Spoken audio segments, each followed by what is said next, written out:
வேலை முடிச்சுட்டு வீட்டுக்கு டயர்டா ரிட்டர்ன் ஆயிட்டுருக்கும்போது தாங்க, டீ குடிக்க போலாம் அப்படின்னு தோணுச்சு. சரி ஓகே, வண்டிய ஹேஸ்டிங்ஸ்க்கு விடுவோம் அப்படின்னு சொல்லிட்டு நியூசிலாண்ட்ல நேப்பியர் பக்கத்தில ஹேஸ்டிங்ஸ்ன்ற டவுன்ல தான் நாங்க ஃபர்ஸ்ட்டு இருந்தோம். அங்க பனானா லீஃப் அப்படின்னு சொல்லிட்டு இப்போ புதுசா ஃபுட் ட்ரக் ஓப்பன் பண்ணியிருக்காங்க. ஸோ இந்த ஃபுட் ட்ரக் வந்து எல்லா நாளும் அவைலபிள் கிடையாதுங்க. பர்ட்டிகுலர் டேஸ் தான் இருக்கும். அண்ட் ஒரு டேக்குமே மெனு மாறிட்டே இருக்கும். அவங்களோட வாட்ஸ்அப் நம்பர் நான் இந்த வீடியோவோட எண்ட்ல குடுத்துருக்கேன். அதில நீங்க வந்து அவங்களுக்கு மெசேஜ் பண்ணீங்கன்னா, அவங்க குரூப்ல ஜாயின் பண்ணி விடுவாங்க.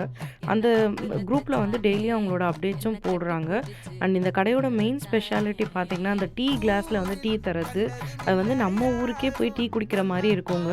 லைக் பெரிய பெரிய சிட்டீஸ்லலாம் இந்த மாரி நெறைய கிடைக்கும் நியூசிலாண்ட்ல. ஆனா நேப்பியர் மாரி ஒரு சின்ன சிட்டி அண்ட் ஹேஸ்டிங்ஸ் மாரி ஒரு சின்ன டவுன்லலாம் நம்ம ஊர் ஃபீல் கொண்டு வரது வந்து ரொம்ப கஷ்டம். ஸோ இந்த கடைக்கு போய் இந்த டீ, காஃபி எத்தன ஸ்நாக்ஸ் வாங்கி சாப்பிட்றோம் நமக்கே தெரியாதுங்க. உள்ள இறங்கிட்டே இருக்கும். என் ஹஸ்பண்ட் கிட்ட டீ எப்படி இருக்குன்னு கேட்டா, "உன்னோட ஸ்நாக்ஸ நான் சாப்பிட்டுட்டு இருக்கேன் பாரு" அப்படின்னு காமிக்கிறாங்க. ஸோ ஓகே, எதனா சாப்பிட்டுட்டு போங்க. நமக்கு வந்து ஒருத்தர் டீ போட்டு தந்ததே ஒரு ரொம்ப சந்தோஷமான விஷயமா இருக்கு அப்படின்னு நல்லா டீய குடிச்சுட்டேங்க. ஸோ இந்த கடை வந்து எக்ஸாக்ட்டா அந்த love fresh vegetables and market அது முன்னாடி இருக்கு ஹேஸ்டிங்ஸ்ல. இன்னொரு வ்ளாக்ல பார்க்கலாம். பாய்.